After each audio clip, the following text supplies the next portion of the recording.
but always be in touch with Lorenzo, all those guys, always been following the UFC. And I fought in UFC for a couple years, also like most half of the time of my career. And I'm very proud to be here. And now I'm very proud to be, Hall of Fame, and very proud to be working at the UFC Brazil as well.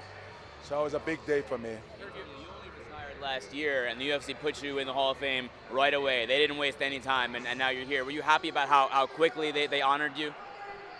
Man, I'm very happy, how the organization been trading me. And after a few years, I've been working for them, and always been happy. Since we signed, since the beginning, always we never geared about it. I'm trying to understand how the organization works, and it's really good. I'm a big fan, and I've been talking to them. I'm a big fan of UFC. Watch the sport what before the UFC and after UFC. After they change the sport, after they create the tough, the ultimate fight.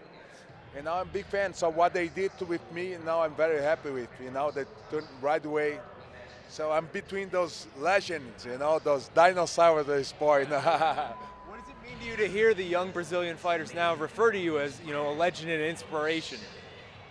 I mean, I hope I set as an example, to motivate people, motivate a new fighters, motivate a guy who doesn't go to the gym to train martial arts, because he have a knee injury or have some little things, you know what I mean? I've been from the, like I said, you guys, I've been from a big accident, and I hope I be that motivate them, to watch it, UFC and to train, and I love to inspire people to train.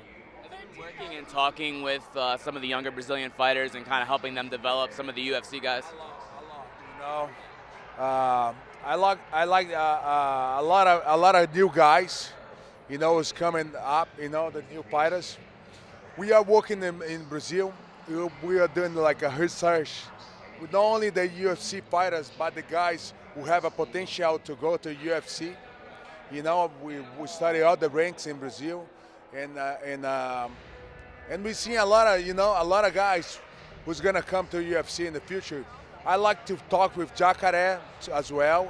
He's not a young fighter, but I like to talk to him a lot. He's a big friend of mine. I love to talk with Demian Maia. Thomas Almeida. The guy I have talked a lot in São Paulo. There is a guy from Brasilia, Renato Moicano. Man, I'm a big fan of this kid. So we're changing messages almost every day, and that's the kid I'm a big fan. I've been thinking he got a big potential to get there. Just look over it. Students, what does it mean to you to be an inspiration to those students? I mean, I got 13,000 students. Most of them is normal people. They will go there to the gym just to lose weight. To train MMA as a sport. We have about 8% of them. They love to be professional, but 92% of the people they go to the gym because they're big fan of the sport. So it means a lot to me. It means a lot to me. Like I said, a lot of people use the excuse they got hurt. They cannot do it because they're tired. So as a guy who's coming over the accident, I know I can give a lot of motivation for normal people train MMA. Thank you. All right, thanks, guys. Thank you. Congratulations.